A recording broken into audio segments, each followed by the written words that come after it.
পানির তলে কিছু হবে না যদি না জাগে এই যে সিমেন্টের বস্তা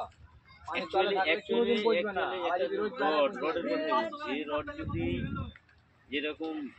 কাজ করতে করতে অভিজ্ঞতা একটা রড দিয়ে পানির ভিতরে